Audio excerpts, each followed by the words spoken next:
I was born in the hour of the ox, which is 2:57 in the morning in Cleveland, Ohio, November 21st, the last day of Scorpio.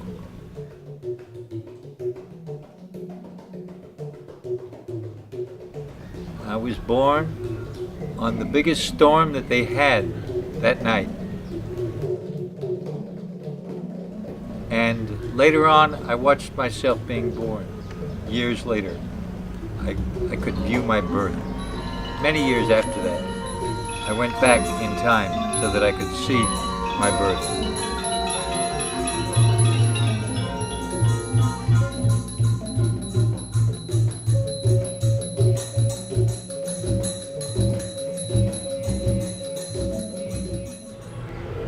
When I was a young boy and 21 years old, I rode a horse across the United States from the East Coast to California.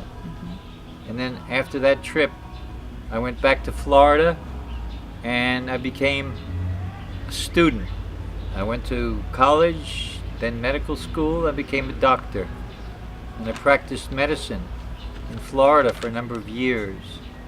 And then I gave up the medical practice and went into training as a psychiatrist.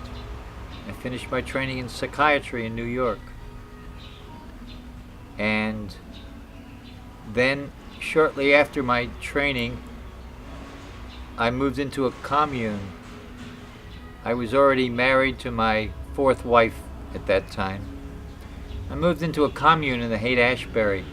I was very involved with the drug scene, with LSD, and pretty soon I listened to a great teacher, Timothy Leary, and he said, tune in, turn on, and drop out. And I did, and I dropped out. And I began traveling. And I traveled around the world many, many times. I lived for years in India as a sadhu. I lived in the Philippines as a farmer and a fisherman.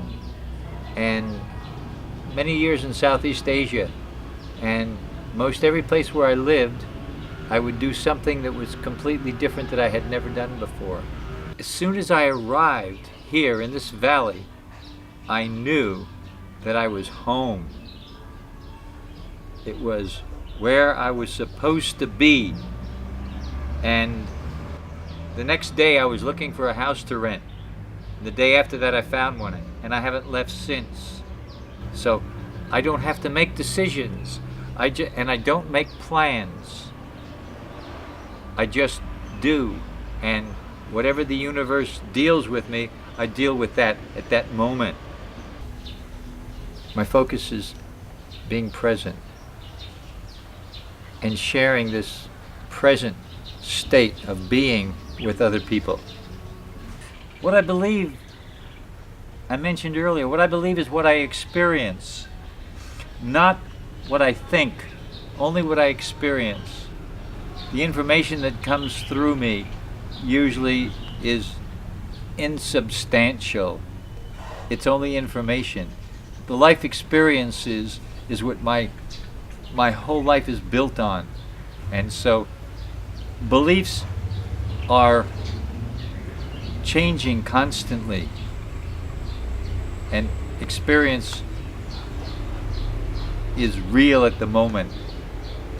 Everything else is in a constant state of motion, like who I am, and I don't know who I am, because who I am now is not who I was or who I will be. So we're all in a constant state of motion. I realize this, and so I don't put any value on. Every time I experience a psychoactive substance, I have no idea how it's going to be. The experiences I've had before will not relate to what's going on right now. I'm not the same person who took them before. So I have no expectations. I have no disappointments. Expectations, disappointments, same. Yeah, so I don't have those. Are there any other? There's many fantastic substances on the planet. In West Africa, there's a plant called the iboga plant, and the active ingredient is ibogaine. And if you take this substance, it has 3 stages, and it's usually treated for people who have addictions, physical addictions, alcohol, tobacco, heroin, cocaine. You take this substance and the addiction is gone. Over 75%. Fantastic.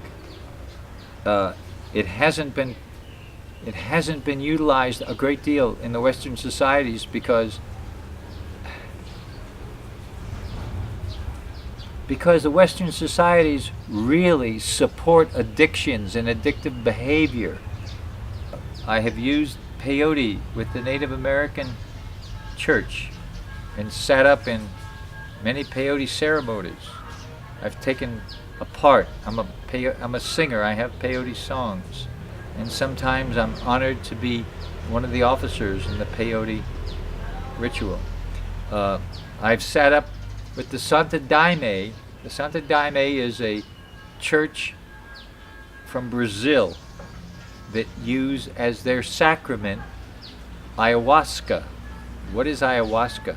Ayahuasca is 2 parts. The vine, Banisteriopsis cacao, is the vine. The leaf, Psychotria. They're mixed together, they're cooked, and I do this. I cook, and I make this, and I drink it. And I've done it with the Santa Daime Church. It's very heavy Catholic, which is okay. There are thousands of these psychoactive plants around the world. We just have to go and talk to the plant. Ask the plant, what's your trip? And the plant will tell you. The people will give you opinions. The plant will give you the facts. Religion is concerned, I was very much involved with the religion of science. I was a priest in the scientific religion. Part of the scientific religion, a branch of it, is called medicine. This is a religion. If you list the attributes of a religion, and then you list the attributes of science, they match right across. They're exactly the same. I'm not into Buddhism. I have a very personal, clear relationship with Gautama Buddha. Yes. Buddhism is political. I have nothing to do with politics. I have a personal relationship with Jesus, the Christ. I have nothing to do with Christianity. That's not Jesus. That's not his teachings. That's about religion. Religion is a source of control over people. It does the same thing basically as government does. It's not good or bad, it just is. That's what it is. Religion takes the moral high ground. If I can convince you that I know what's right and wrong, then I have a power over you. Very, very simple. That's basically what religion does. It's very judgmental and it's very controlling. So I see religion, I understand what it is, and I have no objection to it because it's here.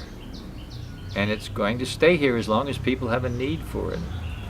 Someday, maybe people won't have a need for it. Maybe people will realize that, okay, how I deal with people when they want to talk about religion, I say, please point to what's not God.